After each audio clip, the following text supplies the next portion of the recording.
Hello guys, good morning. Welcome back again sa aking YouTube channel. Sabado ng umaga ngayon. So alas 6, turik na yung araw guys. So ngayong araw may pasok tayo ngayon. At Sabado, overtime. Kiusap yung boss natin na pasukan muna kasi may importanteng gagawin. So handa muna natin yung ating sasakyan. Pasok tayo ngayon ng Sabado. So yung pag-usapan natin ngayon is about Canada pa rin, no? Tuloy pa rin tayo sa ating hanap buhay dito sa Canada. At usually pag Sabado wala kaming pasok. Kaya lang nakiusap yung boss namin na anuhan lang daw muna kasi mayroong gagawin na importanteng gagawin. So pasukan muna daw.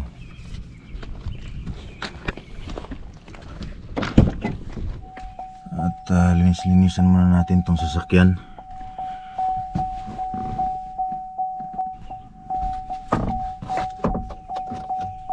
Painitin lang muna natin guys yung sasakyan natin.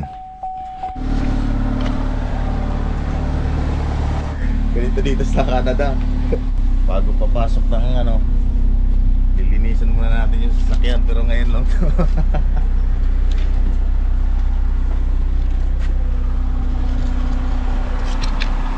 Wala kasing rito, walang tricycle man lang o di kaya jeep para makapunta sa trabaho. Liwanag na maliwanag na yung alas 6 na dito guys, umaga.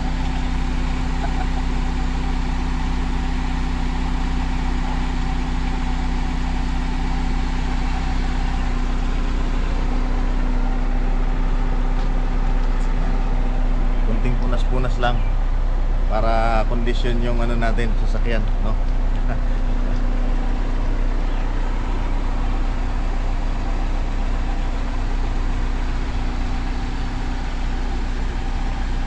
Si Bumblebee.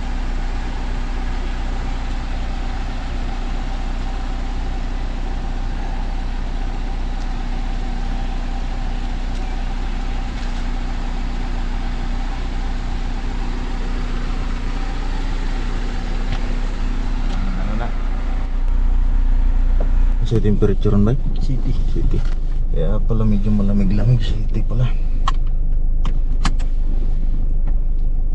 Nagmumus kasi yung natin. Pag hindi kunti lang naman easy. Easier na pala. Kasi nagmumus pagka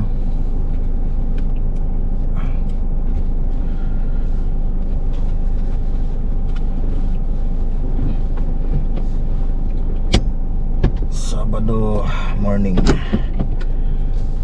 Sabado ang may pasok. Second time nagpapasok ang company. Kaya i-grab na natin ng ang opportunity.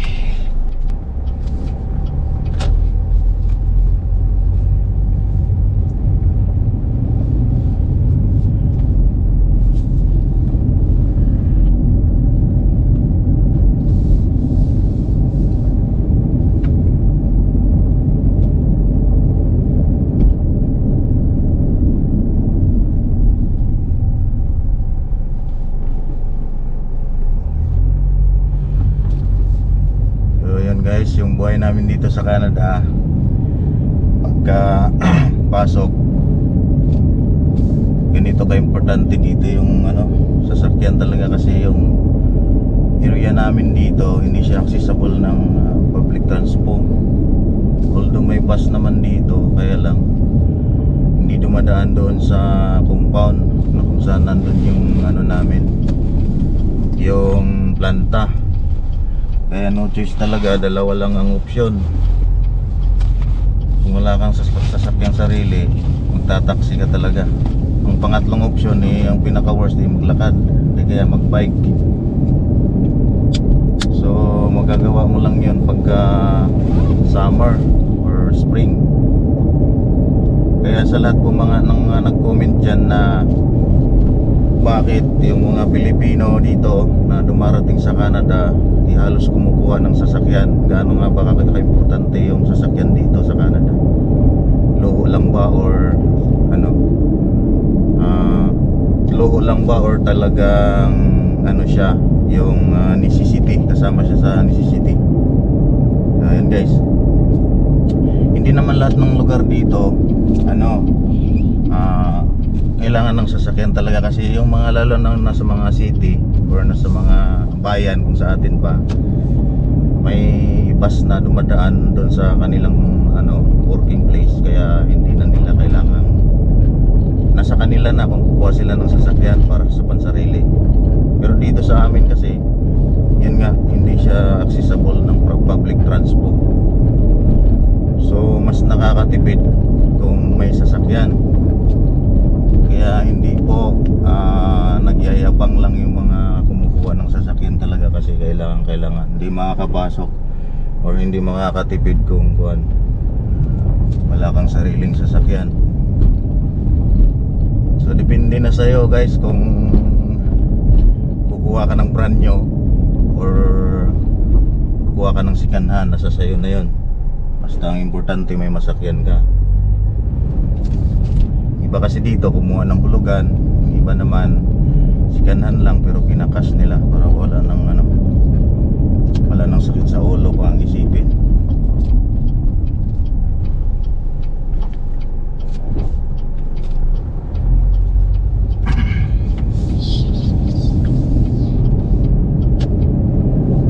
So isa sa mga gastusin namin dito itong itong sasakyan nga, kasi siyempre gasolina ka, saka insurance, bayad pa sa rehistro, tapos kung utang pa yung sasakyan mo, weekly yung dito mga kabayan, no?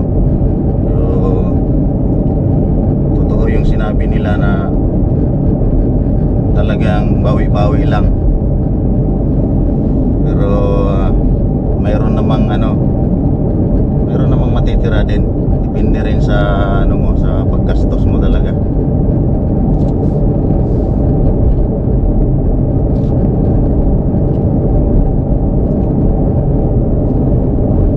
Nagkakalang mga kababayan natin na pag sa Canada mayaman, hindi po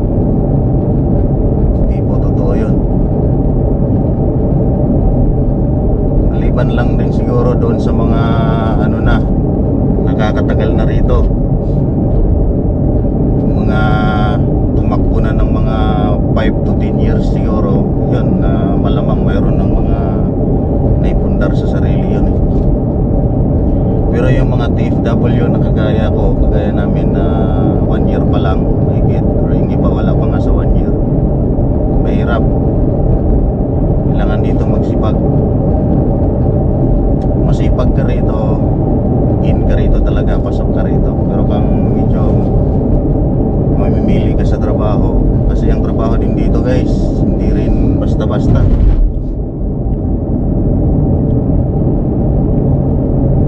Lamang ang trabaho kaysa sa pahinga, kasi per hour kasi talaga ang labanan dito guys.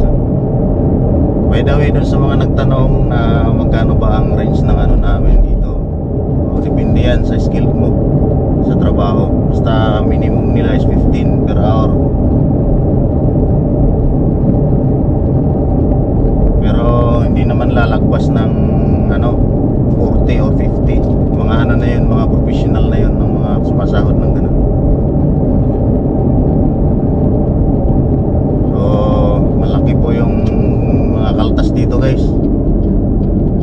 Kalahati po ng sahod mo na kinakaltas sa tax.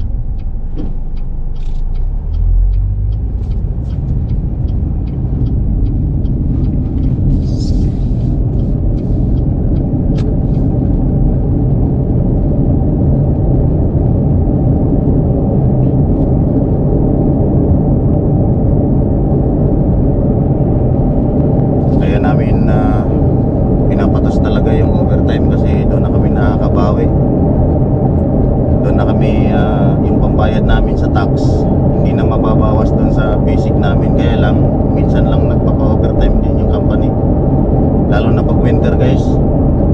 talagang sakto lang talaga na 40 hours lang or minsan pa nga kulang pa. So ngayon na summer, medyo lumakas-lakas yung company, kaya mayroong mga time na nire-request kaming papasukan muna. So ginagrab na namin. Total wala namang gagawin sa bahay. Yung iba nga dito nagdudubli pa ng trabaho, yung mga PR na. Pero kami kasi hindi pwede. Kung pwede lang ginagawa na namin. Magdadalawa yung trabaho. Gawa nga nung hindi nga namin maano yung mga bills, mabayaran sa ano dito, mula sa sasakyan hanggang sa bahay. So, grabe yung ano. Kaya pag walan ka ng trabaho dito, hindi ka mabubuhay sa Canada. Hindi uso dito yung ano, utang. Saka ay usang utang, kaya lang obligado mong bayaran. Patras tayo.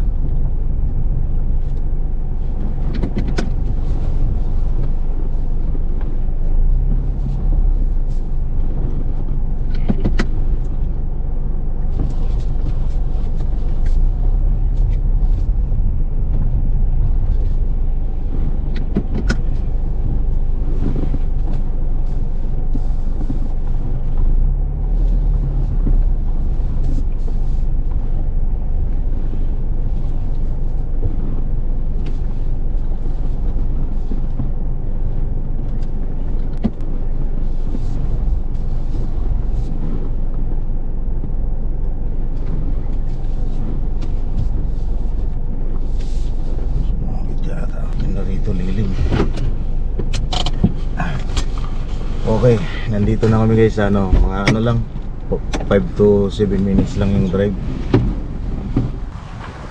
Maya maya mga 7 o'clock ng umaga kami mag start ng trabaho. So ito yung product namin. Yan, ito yung mga gawa namin.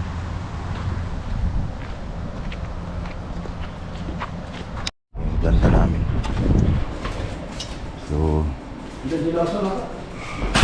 pa lang yung meron.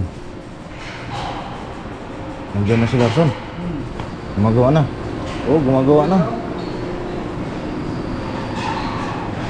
So ito guys, yung planta namin. So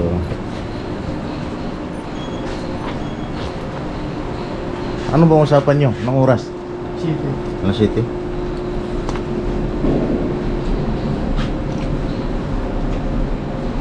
So mag-in muna ako guys. Ito yung timing na namin. Mag-in lang kami.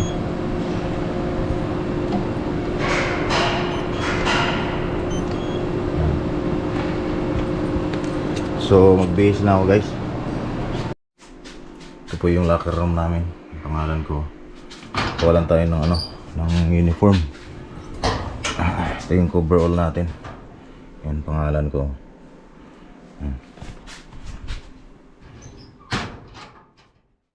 One eternity later. Kaninang umaga, plano ko sanang magbablog doon sa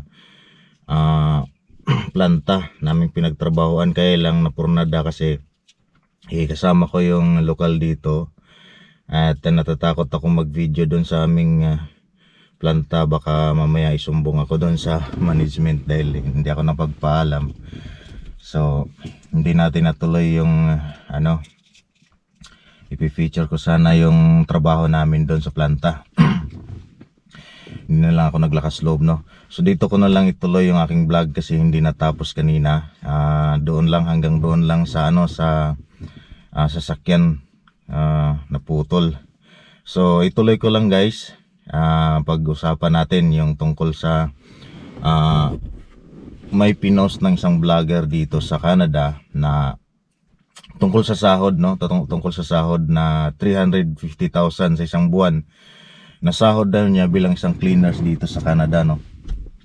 So gusto ko lang mag-comment doon guys dahil isa rin ako sa mga immigrant worker na TFW yung status na nagtatrabaho dito sa Canada. At isang taon na po ako dito sa Canada, hindi po talaga umaabot ng ganun kalaki ang sahod namin dito. So ako sa construction field, nasa skilled kami, hindi po umabot ng 350,000 yung monthly namin, no. Gross income lang yun, mga kabayan. Kasi marami kasi sa atin ngayon dito, kababayan natin, na nakakalungkot isipin dahil mini-mislead nila yung mga aplikante na nagbabalak na mag-apply dito sa Canada. Tapos mini-mislead nila sa information na totoong nangyari dito sa Canada, no. Lalong-lalo na pagdating sa sahod. Kasi syempre marami sa ating mga kababayan na nangangarap talaga na magkaroon ng malaki-laking sahod para makaluwag-luwag sa buhay. So dito sa Canada, guys, totoo, sasahod ka ng malaki sa gross. Yung masasahod mo dito, yung kikitain mo dito ay hindi mo kikitain sa Pilipinas. Kagaya nung natirahan, kagaya nung pagkain, at kagaya nung transpo araw-araw, no. Hindi pa po nililist doon. So hindi po totoo yun na 350,000 aabot ka ng ganun kalaking sahod, clean nurse ka lang dito sa Canada. Hindi po. Ang bayaran po dito is per hour. So wala pong ganun na monthly income mo na 350,000. Hindi po talaga aabot. So siguro naglalabis lang siya ng kanyang nagpadala lang siya sa kanyang emosyon, no. Siguro kung isa, dalawa o tatlong trabaho mo pinagsabay-sabay dito sa isang araw, kaya mo sigurong kitain yung ganun kalaki. Pero wala na, yung katawan mo para wala ng pahinga, no. At hindi mo yun magagawa kung TFW pa lang yung status mo rito, yung temporary foreign worker pa lang, kasi nakakontrata ka sa isang employer lang. Bawal kang magtrabaho sa ibang company kasi wala ka pang open work permit, no. So yun po, mga kabayan, gusto ko lang sabihin sa inyo na hindi po totoo yun. Yung mga nasa ibang bansa din kasing mga kabayan natin na maganda na yung kalagayan nila sa kanilang trabaho, malaki na yung income, medyo okay na sa buhay, na gini-give up nila yung kung anong meron sila ngayon kasi nga napanood nila yung video ng iba nating kabayan na nagbablog din na para lang kumita siguro, or di natin alam kung ano yung purpose niya doon. At nakita na 350,000 isang buwan, mas malaki pa sa kinikita ko dito. So mag-Canada na siya, di ba? So na-mislead siya. Yung ine-expect niya pagdating dito, hindi niya na-meet. So sigurado talaga maano siya, tawag nun, magsisisi pagdating dito. So mga kabayan, sa mga nangangarap po na nagbabalak mag-apply dito sa Canada, i-consider po natin ng maraming mga tawag nun, i-consider po natin yung mga gastusin, yung mga yung cost of living dito sa lugar natin pupuntahan, kwenta natin doon sa ating kikitain, no, para hindi tayo magsisisi sa bandang huli, no. Kasi kung tutusin, lalo na sa Pilipinas, ang problema lang kasi sa atin talaga is mababa ang pasweldo, pero yung cost of living sa atin mababa compare dito sa Canada. Kasi dito pag naggrocery ka, so nung nakarang araw nga naggrocery kami, nakita ko yung mga price doon. Yung niyog na napakaliit, isang kamaulang kalaki, magkano na, nasa mga 2 to 3 dollars na yung price nun. Tapos sa atin sa Pilipinas, pinupulot lang natin minsan yun pag may sarili tayong niyogan, di ba?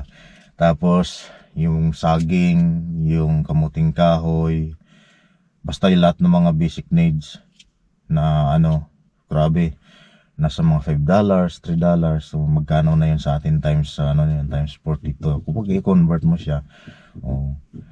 Tapos basta mahal ang mga bilihin dito, pero ang sahod mo is nakaka-afford ka naman, nakakahabol ka, kasi ang pasahod din nila dito is nasa tama talaga. Balanse lang siya, balanse. Hindi kagaya sa atin na mataas yung bilihin, mura ang pasahod. Kaya hirap talaga makakaahon sa atin. Kaya kami nag-decide din na mga ibang bansa magbaka sakali na makaluwag-luwag din sa buhay. So, may mga basher din sa kong natanggap doon sa aking mga videos na, mga previous na video ba, na sabi sa akin umuwi ka na kasi sa inyo. Sabi ng comment. So, shoutout sa inyo kabayan, no? Hindi naman po sa ganoon kabayan. Ang sinasabi ko lang po noon is yung katotohanan lang na na-experience namin dito. Pero all in all talaga, kung isusuma total mo is may advantage pa rin talaga pag dito. So, ang gusto ko lang kasing ipahiwatig noon is i-reveal ko sa inyo yung tunay na nangyayari dito sa Canada para makapag-decide kayo kung magpurso pa ba kayo or hindi na sa inyong pangarap, no? So sa mga nandito naman din kabayan na kabayan din nating matagal lang tatrabaho dito at gumagawa din ng mga video, sana yung sasabihin nyo yung katotohanan lang, no? Huwag nyong dagdagan, huwag nyong bawasan kasi ang mga viewers natin, kasi ako dati nakaranas din ako ng ganyan, nagiging viewers din ako sa mga ibang mga vlogger doon nabuo yung pangarap ko at saka pagpupursigi ko na makapunta dito sa Canada. Although alam ko na may mga consequences talaga, may mga kapalit doon sa magandang pasahod. So, buo yung decision ko na magpunta rito kaya wala po akong pinagsisihan tungkol doon. So, kaya yun, shoutout doon sa mga bashers ko, doon sa, hindi naman bashers siguro, doon sa mga nagko-comment lang sa akin ng gano'n. Nakakatuwa lang kasi, no? So by the way guys, ngayon na mag alas 9 na pa lang ng gabi. Kung makikita nyo, maliwanag pa rin yung ng araw kasi summer na kami dito guys.